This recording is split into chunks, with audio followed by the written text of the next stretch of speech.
Caseus, Clone Wars. Part 1, The Rookie and the Padawan. Chapter 2. Caseus spent the next few hours in his quarters meditating. Before long, his comlink beeped, notifying him to rendezvous with his master. "I'm heading to the bridge, R3. I'll call you when it's time to go." As he walked out of his door, Caseus bumped into a wayward clone who dropped a box of medical supplies onto the ground. "Whoa, easy, soldier." Sorry, Commander. My bad. I'll get this picked up immediately. "It's fine, don't worry. Here, let me help." Caseus picked up a few med packs and Bacta solutions from the floor and put them back into the box. Thank you, Commander. "No problem. What's your name?" CT-7667. "Okay, but you have a code name, right? I know a few of the other clones gave themselves names that are a bit easier to remember." Oh, right. Sorry, I'm Juro, sir. "Juro, you okay? You seem a bit on edge." I'm fine, sir. It's just... this is my first mission. I'm a little nervous. It sounds pathetic. Caseus smiled calmly. "Not at all. It's perfectly natural to be nervous before a mission, especially if it's your first one. I'm a Jedi, and even I get nervous before big missions still. Don't beat yourself up over it." Okay. Thank you, Commander. I should get back to my station. "Okay. Stay safe, soldier." Caseus walked to the bridge where Master Takai was speaking with Captain Kriega. "Be sure to have your men on standby if something goes wrong." Affirmative, General. Anything happens down there and we'll be ready. "Caseus, come. I'm going to patch us through to Countess Sindara. She's the one we'll be meeting with." The Padawan stood next to his master as she entered a code into the hologram projector. Soon, a staticky hologram of a woman in elegant robes appeared. "Greetings, Your Grace." "Master Jedi, greetings. I trust you will be arriving soon." "Indeed. We will be there within the hour." "Well, do hurry. I'd like to discuss what the Republic can offer my people. But the Separatist representative is making quite a compelling argument." "I assure you, you will not regret this meeting. I look forward to speaking with you." The hologram faded as Master Takai grabbed her datapad and pressed a few keys. "Representative for the Separatists? Just as the Council has sent us to represent the Republic, Dooku has sent someone to represent the Confederacy. Just let me do the talking, and follow my lead. Remember, this is a diplomatic mission. Do not engage or aggravate the representative or the Countess." "Yes, Master. Should we head to our ship?" "Right behind you." Accompanied by 4 clones and R3, Master and Apprentice made their way to the ship and began their descent to the planet below. Looking over, Caseus saw one of the clones accompanying them was Juro. Even with his helmet on, Caseus could tell he was still a bit nervous. "Juro, right?" Yes, Commander. "Relax. Take a deep breath. Just stick close to us and everything will be okay." Right. Thanks, Commander. "You're not nervous, Caseus?" "A little, but I trust your training. We'll be fine." The shuttle soon landed and the door opened to what appeared to be a rather desolate world. If it could be called a world. It seemed more like a giant rock. Ahead was a large tower leading to a large rounded peak at the top. Looking ahead, Caseus could see a Separatist shuttle with plenty of battle droids outside, awaiting orders. Battle droids. "Remember, Caseus, we are ambassadors for the Chancellor right now. Keep moving." "Right." As they reached the front entrance, the large rounded door opened as Countess Sindara stepped forward, accompanied by 2 guards. "Master Jedi, welcome to Hadessa." Master Takai bowed alongside Caseus. "Countess, it's an honor to meet you. Please, follow me. Your troopers should remain here." Master Takai waved a hand to the clones who stepped back and returned to the ship. "This way, please." They accompanied the Countess into the building, furnished lavishly with ornate decorations and relics from distant worlds. "Quite a collection, Your Grace." "Yes, I'm sure you've seen that Hadessa is quite barren. So I've assembled many valuable artifacts to make this palace a diamond in the rough. A spot of beauty and culture in an otherwise desolate world." Stepping into the elevator, they began their ascent. "If I may ask, what do the Separatists want with Hadessa?" "Hadessa is rich in natural resources, which can be converted to fuel for their fleets. However, Count Dooku's ambassador has yet to make a persuasive offer. Before and if we decide to align ourselves with anyone, we would like to hear what the Republic can offer." Stepping out of the elevator, they walked to a black door straight ahead. Who is Dooku's ambassador exactly? The door opened to a large room with a wide conference table in the center. At the opposite end of the table was a cloaked woman with pale white skin. Ventress!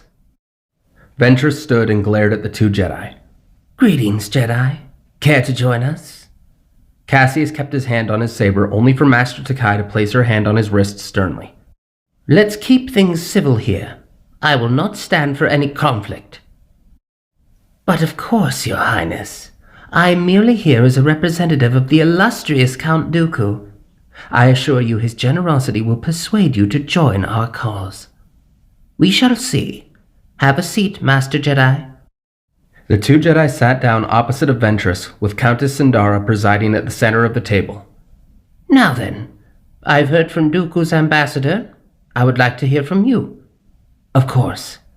Let me begin by saying that the Republic's end goal in this war is to see that every allied system receives a voice in the Senate. As of now, Hadessa has maintained its neutrality.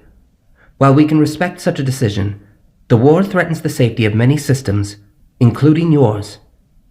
With your aid and resources, the Republic offers a voice in the Senate to air your concerns, and we offer you our protection from outside threats, be it pirates, warlords," Master Takai looked at Ventress, "or others of a less savory nature. Our forces are among the finest in the galaxy, and will provide far greater protection than the battle droids of the Confederacy." Ventress rolled her eyes and spoke up. "The Jedi are quite mistaken, Your Highness. Not only are our forces far greater in number than the clone soldiers of the Republic, but they are programmed with absolute loyalty to whoever they serve. Our allies can rest easy, knowing they have absolute protection from the finest army in the galaxy." These are both rather compelling arguments. However, Hadessa has been struggling lately, and allying with the Republic would certainly give us the aid we are so desperately in need of. I'm afraid you place far too much confidence in the Republic, Your Grace. The Republic offers aid only to those who benefit their warmongering. Once they've secured your resources for fuel, they would sooner see you wiped from the galaxy than spend the money required to offer aid. "That's a lie." Caseus spoke up as Master Takai looked sternly at him. "The Republic cares for its citizens and its allies. The Separatists care only about domination. Their forces are cold and ruthless, unthinking shells of metal that would turn on you without hesitation if they were given the order. Their leaders are corrupt monsters who desire power, not peace. Newt Gunray, one of their leaders, once attempted to invade Naboo and forced the Queen to sign a treaty under threat of the death of Naboo's people. That's what they do. They entice you with the promise of protection, but what you receive is imprisonment. That's enough, Caseus." Caseus stopped himself and sat back down, returning Ventress's icy glare. "These are serious accusations, young Jedi." "Indeed they are. And yet he refuses to acknowledge that the Republic can hardly take care of its own citizens, let alone its allies. Starvation, slavery, political corruption, all of these occur within the Republic on a daily basis, even with their laws in place. The Chancellor and his underlings all conveniently turn a blind eye to the suffering of their people, while surrounding them with propaganda, painting us as the enemy. All we desire is freedom, independence from a corrupt bureaucracy that cares only for those who can afford it. Is this true, Master Jedi?" Master Takai sighed softly. "I cannot lie to you, Countess. The Republic is not what it once was, and many problems exist within. But if the Republic fails to win this war, these evils will only continue to prosper. Not just in the Outer Rim, but in every civilized system. Should the Confederacy reign over the galaxy, corruption will thrive. And even the Jedi may not be able to put an end to it." Ventress scoffed. "The Jedi Order can hardly be considered a beacon of morality. You serve at the behest of your spineless leaders without question. Tell me, are you Jedi not supposed to be guardians of peace? Then why are you involved in this war in the first place? Your morals have become as corrupt as your Republic." Caseus stood up. Because preserving the peace sometimes requires action, especially when the peace is threatened by people like you and your leaders. Caseus, calm down. Master, step outside, Caseus. Let me take care of things here. Caseus sighed, still seething over Ventress's words. Yes, master. Caseus left the room and sat in a chair, looking out the wide window at the ground below. From up high, he could vaguely make out the white armor of the clones as they sat by the ship keeping guard. He felt anxious, like he may have made things worse back there. After an hour of sitting in silence, the door opened as Master Takai stepped out. Well, the countess has requested to speak with Ventress privately for a few minutes. That doesn't sound good. Don't lose faith, Caseus. Master, I'm sorry for speaking out of turn back there. She got to me. I know, but these are very delicate negotiations, Caseus. We can't afford to be arguing like children in there. But, Caseus, I agree with what you said. But demonizing them outright is what Ventress wants. It makes us seem like the aggressors. Then she's able to use that against us. You need to be more nuanced in your arguments. Yes, the Separatists are being led by evil people, but not everyone who sides with them is evil. Many feel that they would be better off without Republic intervention. The Separatists offer that freedom, and the promise of a new and better form of government, and they're prepared to take drastic measures to see it done. And what do you think? I have my own views, but my loyalties lie with the Jedi Order. The Order owes its allegiance to the Senate and the Republic. Our job isn't to change the galaxy. It's to preserve peace and combat the dark side. The dark side surrounds the leaders of the Confederacy.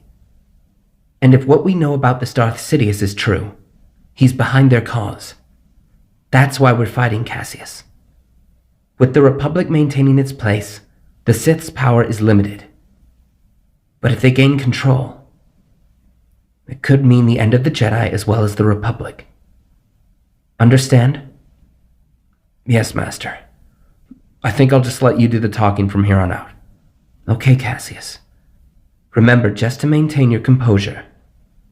Yes, Master. The door opened back up as the Countess stepped out. Now that I've spoken with Ventress, I'd like to speak with you, Master Jedi. Without your protege, if you don't mind. Of course. Caseus? Okay. Caseus walked back into the conference room as the door closed. Sitting in a chair, he tried to calm his mind. So, the Padawan isn't old enough for the adult conversations? Caseus didn't respond. You got awfully angry back there. Perhaps something I said struck a nerve? Don't speak to me. Ooh, awfully testy, aren't we? You know that what I said about the Jedi and the Republic was true. And it's eating at you. Because you know it deep down. Caseus shut his eyes and tried to concentrate. Of course your master understands too. She's as devious and corrupt as the rest of the Jedi. Caseus was nearly shaking with rage, trying to breathe. I wonder how many lies she's fed you about the Order, filling your mind with falsehoods and deceptions until you were too indoctrinated to question her. Of course, it's not your fault. Any fool with half a brain could just as easily be deceived by that foolish excuse for a master. Caseus ignited his saber and leapt over the table, holding his blade above her as Ventress fell backwards in fear. Say one more word, you witch! The door suddenly opened as Master Takai ran in with the Countess. Help! He's trying to kill me! Caseus, put away your saber! Caseus looked back at his master. His anger quickly turned to shame as his blood ran from his face. Now! Caseus turned off his saber and stepped aside as Ventress sat back up. Is this how the Jedi handle negotiations? You don't understand, I've heard enough from you, boy. Guards! 2 guards appeared from outside the room. Get this boy out of my palace at once. The guards grabbed Caseus by his arms and led him out towards the elevator. Your Grace, there must be an explanation. Do not speak to me, Master Jedi. You couldn't control your Padawan.